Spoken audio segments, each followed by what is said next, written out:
तो ये यूपीएससी का आइडिया आपके मन में कहाँ से आया? मतलब यूपीएससी का मैंने अपने ग्रेजुएशन के टाइम सोचा था, और ग्रेजुएशन में ही मैंने मतलब यूट्यूब पे जो टॉपर्स होते हैं उनको देखा, और मतलब वहीं से मुझे लगा कि एक बार मतलब यूपीएससी ट्राई करना चाहिए, और उसके बाद आफ्टर माई ग्रेजुएशन मैंने मतलब एकदम स्टार्ट कर दिया था।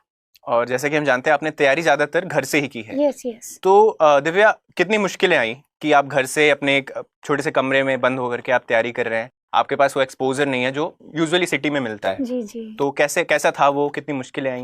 मतलब हम ये तो नहीं कह सकते एकदम कि मुश्किलें ही उनको कहेंगे, मतलब मैं इंजॉय करती थी अपनी पढ़ाई, मुझे ऐसा नहीं लगा कि बहुत ही मुश्किल है, लेकिन थोड़ा सा बस ये होता है कि आपके पास सोर्सेस कम हो सकते हैं, जैसे गांव में मैगजीन आपको अवेलेबल नहीं हो पाएंगी, या फिर टेस्ट सीरीज, मतलब आप जो टेस्ट लिखेंगे उनको इवेल्युएशन के लिए कोई आपको नहीं मिल पाएगा, लेकिन मैं ऑनलाइन मतलब ये चीज़ें अरेंज कर लेती थी, जैसे इवेल्युएशन हो या फिर मैगजीन्स हो।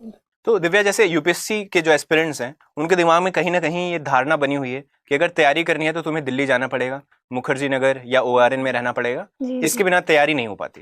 तो आपकी क्या राय है उस पर? नहीं, मुझे ऐसा नहीं लगता है कि आप अगर दिल्ली आएंगे तो ही आपका सिलेक्शन होगा, बस आपको मेहनत करनी है, अच्छे से पढ़ना है। तो मुझे लगता है वो आप घर पे रह के भी पढ़ सकते हैं, और मतलब अगर आप कंफर्टेबल हैं तो दिल्ली रह के पढ़ सकते हैं।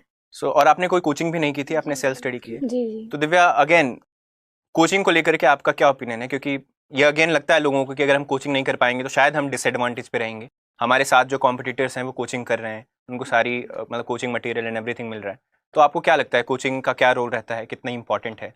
मुझे ऐसा लगता है कि कोचिंग मस्ट तो नहीं है, मतलब ऐसे बहुत से टॉपर्स मैंने खुद देखे हैं, मतलब जो मेरे बैच के भी हैं या पहले भी, जिन्होंने विदाउट एनी कोचिंग मतलब सेलेक्ट हुए हैं। तो मुझे ऐसा लगता है बस कोचिंग से आपको ये फायदा हो सकता है कि गाइडेंस मिल जाती है प्रॉपर, लेकिन ऐसा नहीं है कि कोचिंग जरूरी है, आपको अपने आप पे भरोसा रखना है और बस मेहनत करनी है। तो मुझे लगता है वो विदाउट कोचिंग भी बिल्कुल किया जा सकता है। Yes yes. करेक्ट।